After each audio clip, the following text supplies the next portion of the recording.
চন্দ্রপুরে কংগ্রেসের কর্মী সমর্থকদের উপর হামলা চালানো হয়েছে আর তার প্রতিবাদ জানিয়ে আজকে রাস্তায় নেমেছে কংগ্রেসের কর্মী সমর্থকরা। যুবরাজনগরে তারা প্রতিবাদ জানান।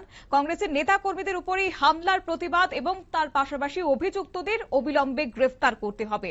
যুবরাজনগর ব্লক কংগ্রেস কমিটির উদ্যোগে জোল কারভাট এলাকাতে বিক্ষোভ কর্মসূচি তারা পালন করেন। এদিন কংগ্রেসের অভিযোগ হচ্ছে যে যুব কংগ্রেসের সাধারণ সম্পাদক জাকির হোসেন এবং ধর্মনগর জেলা এনএসইউআই এর সভাপতি শাহিদ আহমেদের উপর বিজেপি আশ্রিত দুষ্কৃতিকারীরা হামলা চালিয়েছে বলে তারা অভিযোগ জানিয়েছেন। ঘটনার পর অভিযুক্তদের নাম উল্লেখ করে ধর্মনগর থানায় এফআইআর দায়ের করা হলেও দীর্ঘ সময় পেরিয়ে গেলেও পুলিশ এখনো পর্যন্ত মূল অভিযুক্তদের গ্রেফতার করতে পারেনি বলে বিক্ষোভকারীদের অভিযোগ। শুনুন কি রয়েছে বিস্তারিত।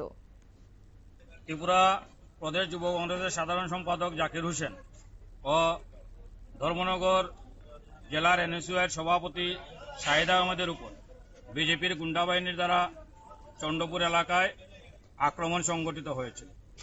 আমরা সাথে সাথে আক্রমণকারীদের নাম সহ ধর্মনগর থানায় মামলা করেছিলাম, কিন্তু আজকে প্রায় 17 দিন অতিক্রান্ত হয়ে গেছে, কিন্তু আসামিদের এখনো গ্রেপ্তার করা হয়নি।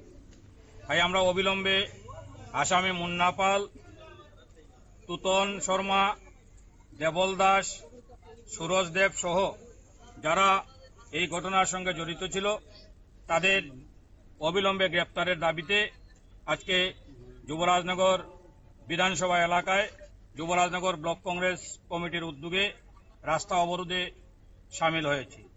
অবিলম্বে এই বিজেপির গুন্ডা বাহিনীদের গ্রেপ্তার করতে হবে। যদি তাদের শাসক দলের ছত্রছায়ায় থাকার কারণে অন্যায় করে বিরোধী দলের কর্মীদের উপর আক্রমণ করে যদি তারা রেহাই পেয়ে যায়, তাহলে ত্রিপুরার আইন শৃঙ্খলা কোন জায়গায় গিয়ে দাঁড়িয়েছে তার খতিয়ান এই যুবরাজনগর এলাকার মানুষ দেখতে পাচ্ছে।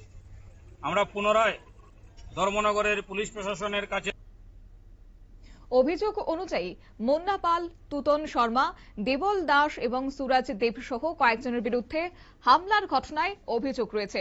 আর অভিযুক্তদের দ্রুত গ্রেপ্তারের দাবিতে এদিন পথ অবরোধ করে কংগ্রেস কর্মী সমর্থকরা বিক্ষোভের জেরে এলাকায় যান চলাচল ব্যাহত হয়েছে। অন্যদিকে বিক্ষোভকারীদের অভিযোগ হচ্ছে যে রাজনৈতিক আশ্রয় থাকার কারণেই অভিযুক্তরা এখনো পর্যন্ত গ্রেপ্তারে এড়িয়ে যাচ্ছে এবং পুলিশের ভূমিকা নিয়েও প্রশ্ন তুলেছেন তারা। তাদের দাবি যে রাজনৈতিক প্রভাব মুক্ত হয়ে ঘটনা নিরপেক্ষ তদন্ত করতে হবে এবং এফআইআর নাম থাকা অভিযুক্তদের দ্রুত আইনের আওতায় আনতে হবে। কংগ্রেস নেতৃত্বের হুঁশিয়ারি, অভিযুক্তদের অবিলম্বে গ্রেপ্তার না করা হলে আগামী দিনে ধর্মনগর জুড়ে আরো বৃহত্তর ও তীব্র আন্দোলন গড়ে তোলা হবে। আইন শৃঙ্খলা পরিস্থিতি নিয়ে প্রশাসনকে দ্রুত কার্যকরী পদক্ষেপ নেওয়ার এদিন দাবি জানিয়েছেন কংগ্রেসের কর্মী সমর্থকরা। নিয়ে নিচ্ছি ছোট্ট একটি বিজ্ঞাপন বিরতির সঙ্গে থাকুন।